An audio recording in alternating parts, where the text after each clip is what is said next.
अस्सलाम वालेकुम, you are watching chemistry with Awais Hakeem. और आज की वीडियो में हमने डिस्कस करना है सॉल्यूशंस को। चैप्टर नंबर 6 हम स्टार्ट कर रहे हैं, सॉल्यूशंस। पहला क्वेश्चन ये है कि सॉल्यूशंस क्या होते हैं। तो इसका आंसर ये है कि solutions are the homogeneous mixture of two or more substances. यानी ये क्या है जी, होमोजीनियस मिक्सचर है। तो पहले हमें पता होना चाहिए कि मिक्सचर्स क्या होते हैं। मिक्सचर क्या है? Mixture are found by the physical mixing of two or more substances. आप दो चीज़ों को फिजिकली मिक्स कर देंगे तो आपके पास मिक्सचर बन जाएगा। मैं आपको एग्जांपल दिखाता हूँ। ये हमारे पास साल्ट है और ये हमारे पास वाटर है। हम इन दोनों को फिजिकली मिक्स करेंगे। देखें कैसे। एक चम्मच मैं इसमें डाल देता हूँ, ये फिजिकली मिक्स हो गए, ये एक मिक्सचर बन गया। लेकिन क्या ये मिक्सचर सॉल्यूशन है? नहीं, ये मिक्सचर होमोजेनियस नहीं है, ये मिक्सचर हेट्रोजीनियस है। मिक्सचर दो तरह के होते हैं, एक होता है होमोजेनियस मिक्सचर और दूसरा होता है हेट्रोजीनियस मिक्सचर। होमोजेनियस मिक्सचर क्या होता है? वो मिक्सचर जिसमें दोनों कंपोनेंट की रेशियो जो है वो हर जगह पर एक जैसी हो, वो होता है होमोजेनियस मिक्सचर। और हेट्रोजेनियस मिक्सचर वो मिक्सचर होता है जिसमें दोनों कंपोनेंट्स की रेशियो एक जैसी ना हो हर जगह पर। मैं आपको एग्जांपल देता हूँ। यहाँ पर इसमें नीचे देखें, साल्ट बहुत ज़्यादा है और इस जगह पर साल्ट बहुत कम है। तो ये मिक्सचर तो है लेकिन ये होमोजेनियस मिक्सचर नहीं है। इसलिए हम इसको मिक्सचर तो कहेंगे लेकिन इसको हम सॉल्यूशन नहीं कह सकते। हम इसको सॉल्यूशन उस वक्त कहेंगे जब जितना साल्ट यहाँ पर होगा इस पॉइंट पे, उतना ही साल्ट यहाँ पर हो इस पॉइंट पे, तब हमारे पास ये कहलाएगा होमोजेनियस मिक्सचर। तो देखिए, मैं इस सॉल्यूशन को, इसको होमोजेनियस मिक्सचर बना रहा हूँ, मींस इसको सॉल्यूशन बना रहा हूँ। सो मैं इनको शेक करूँगा तो मेरे पास ये इसमें डिज़ोल्व हो जाएगा। जब साल्ट इसमें डिज़ोल्व हो जाएगा तो हर जगह पर इक्वल अमाउंट होगी, यानी इक्वल रेशियो होगी साल्ट और वाटर की, और आपके पास ये बन जाएगा एक होमोजेनियस मिक्सचर, या हम इसे कहेंगे एक सॉल्यूशन बन गया हमारे पास। अभी और थोड़ा सा इसको शेक करना पड़ेगा, तब जाकर ये डिज़ोल्व हो जाएगा कम्प्लीटली।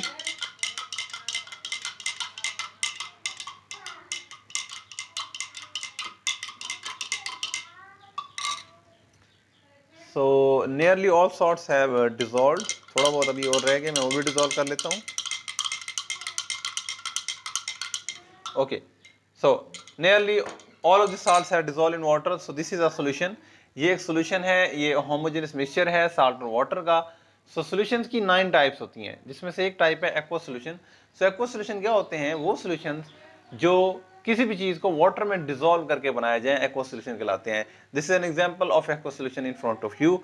ये एक aqueous solution है जिसमें हमने साल्ट को डिजोल्व किया है वाटर में, NaCl को डिजोल्व किया है वाटर में। सो this is an aqueous solution।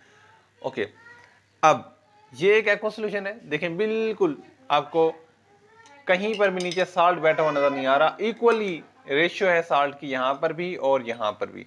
So this is a homogeneous mixture of salt and water, and we can also say that this is a solution of salt and water, and this is now a pure water.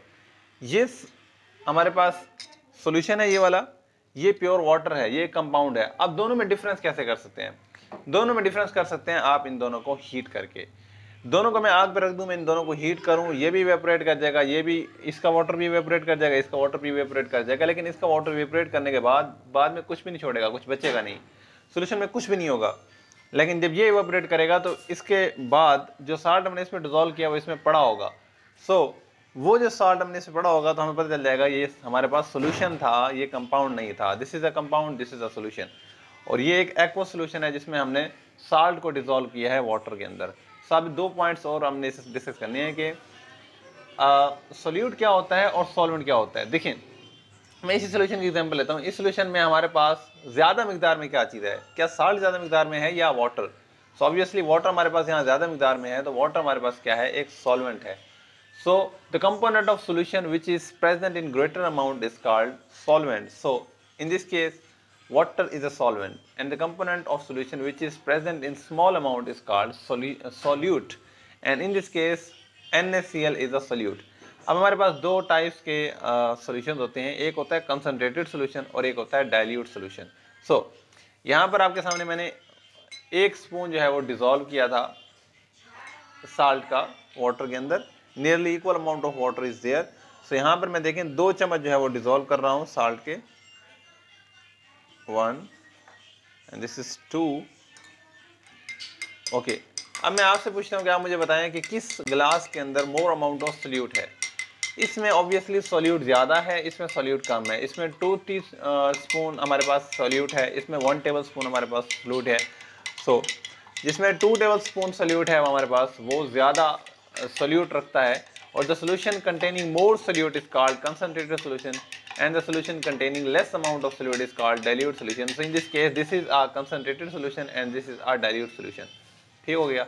So solution is homogeneous mixture of two or more substances. The solution containing more amount of solute is called concentrated solution. The solution containing less amount of solute is called dilute solution. दो question समझ आ गए. Okay. Next is dilution of solution. देखें हम इस concentrated solution को dilute कैसे कर सकते हैं. मैं आपको दोनों बात बताता हूँ. अगर आप एक डाइल्यूट सोल्यूशन को कंसंट्रेटेड करना चाहते हैं तो आप उसमें सोल्यूट ऐड करेंगे, और अगर आप एक कंसंट्रेटेड सॉल्यूशन को डाइल्यूट बनाना चाहते हैं तो आप इसमें सॉल्वेंट ऐड करेंगे. मींस अगर मैं इसको this is concentrated and this is solute dilute, अगर मैं इस कंसंट्रेटेड को डाइल्यूट सॉल्यूशन में कन्वर्ट करना चाहता हूं तो मैं इसमें वाटर ऐड करूंगा, सॉल्यूट नहीं ऐड करूंगा, सॉल्वेंट ऐड करूंगा.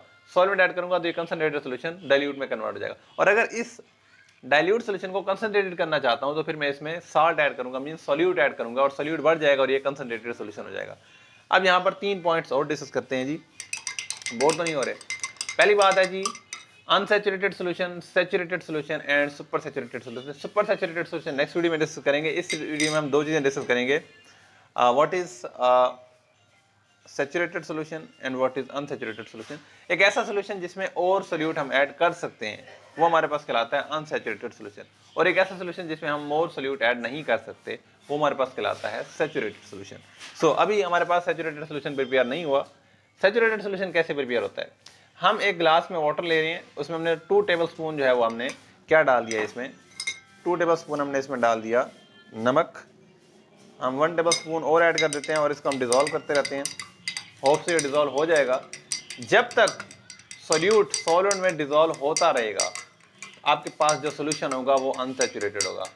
जब मोर सोल्यूट डिजोल्व नहीं होगा उस पॉइंट पे जो आपके पास सोल्यूशन होगा वो सैचुरेटेड सोल्यूशन होगा. अब इस पॉइंट को मैं एक्सप्लेन करूंगा बोर्ड के ऊपर कि सैचुरेटेड और अनसैचुरेटेड. ओके, सो यहाँ देखते हैं NaCl जब सॉलिड फॉर्म में था उसको हमने किस में डाल दिया, वाटर के अंदर ऐड कर दिया. जब वाटर के अंदर ऐड किया और उसको हमने शेक किया तो वो डिजोल्व हो गया. वो क्या हो गया, डिजोल्व हो गया, वो सॉलिड फॉर्म से कन्वर्ट हो गया हमारे पास सोल्यूशन के अंदर. तो इसको हम बोलते हैं डिजोल्व होना या डेजोल्यूशन. यानी इस साइड पे क्या हो रही है, डेजोल्यूशन हो रही है जब सॉलिड से सोल्यूशन में कन्वर्ट हो रहा है सोडियम क्लोराइड. ओके, नेक्स्ट है जी सोडियम क्लोराइड का सोल्यूशन से फिर दोबारा किस में कन्वर्ट हो जाना, उस सॉलिड फॉर्म में कन्वर्ट हो जाना. इसको बोलते हैं प्रेसिपिटेशन या रिक्रिस्टलाइजेशन. यानी इस साइड पे क्या होगी, प्रेसिपिटेशन होगी, प्रेसिपिटेट बन जाएंगे सोडियम क्लोराइड के. अब इसकी एग्जांपल मैं आपको यूँ देता हूँ. देखें जैसे आपने नमक डाला, पानी के अंदर डिजोल्व करना शुरू किया तो रिएक्शन इस साइड से जा रहा था, यानी सोडियम क्लोराइड सॉलिड फॉर्म से एक्वा सोल्यूशन में डिजोल्व फॉर्म में कन्वर्ट हो रहा था. अब ये रेट बहुत ज़्यादा था, यानी शुरू में क्या था, सोडियम क्लोराइड सॉलिड फॉर्म से किस में जा रहा था, एक्वा सोल्यूशन में. लेकिन वक्त गुजरने के साथ साथ कुछ मॉलिक्यूल जो है वो एक्वा से वापस सॉलिड में आना शुरू हो गए, मींस प्रेसिपिटेशन स्टार्ट हो गई. ये उस वक्त होगा जब आपके पास एक सैचुरेटेड सॉल्यूशन प्रिपेयर हो चुका होगा तो मोर सोल्यूट डिजोल्व नहीं हो रहा होगा. अब मोर सोल्यूट कब डिजोल्व नहीं हो रहा होगा, देखें शुरू में क्या था, सोडियम क्लोराइड एक्वस से सॉलिड फॉर्म से एक्वस में जा रहा था और कुछ वक्त के बाद एक्वस से दोबारा सॉलिड फॉर्म में आना शुरू हो गया. आहिस्ता आहिस्ता ये वापस जो एक्वस से सॉलिड फॉर्म में आने का जो प्रोसेस है इसकी स्पीड बढ़ गई और दोनों का रेट इक्वल हो गया, मींस डायनामिक इक्विलिब्रियम में आ गए. मींस कि अगर 3 मॉलिक्यूल सॉलिड से कन्वर्ट हो रहे थे, एक्वा सोल्यूशन में कन्वर्ट हो रहे थे, तो 3 मॉलिक्यूल ही एक्वा सोल्यूशन से सॉलिड में प्रेसिपिटेट हो रहे थे. इसके बोलेंगे हम डायनामिक इक्विलिब्रियम. जब दोनों डायरेक्शन में रिएक्शन जो है वो एक डायरेक्शन, दोनों डायरेक्शन में सेम रेट से चल रहा हो तो वो हमारे पास डायनामिक इक्विलिब्रियम होता है. और यहाँ पर डायनामिक इक्विलिब्रियम क्या होगा कि अगर 3 मॉलिक्यूल जो है वो सॉलिड से सोल्यूशन में चले जाते हैं तो 3 ही सोल्यूशन से किस में आ रहे हूँ, सॉलिड फॉर्म में आ रहा हूँ. इस टेम्परेचर, इस डायनामिक इक्विलिब्रियम पे अगर आप और सोल्यूट ऐड करेंगे और नमक ऐड करेंगे तो वो डिजोल्व नहीं होगा, वो नीचे बैठना शुरू हो जाएगा.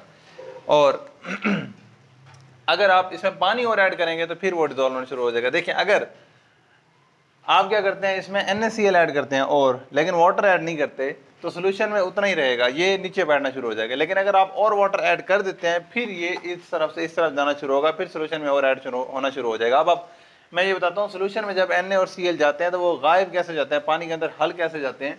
सोडियम अलग हो जाता है, क्लोराइड अलग हो जाता है. सोडियम को वाटर की ऑक्सीजन घेर लेती है, सोडियम के ऊपर पॉजिटिव चार्ज है और वाटर की ऑक्सीजन के ऊपर पार्शियल नेगेटिव चार्ज है. और क्लोरीन को जो है, क्लोराइड आयन को वाटर के H पॉजिटिव आयन घेर लेते हैं. तो जब एक सैचुरेटेड सोल्यूशन प्रिपेयर हो चुका होगा तो उसमें इन सॉलिड से जितने एक्वस में जा रहे होंगे और एक्वस से जितने सॉलिड में आ रहे होंगे ये डायनामिक इक्विलिब्रियम में होंगे। ठीक है, अब मैं आपको दो सोल्यूशन दिखाता हूँ।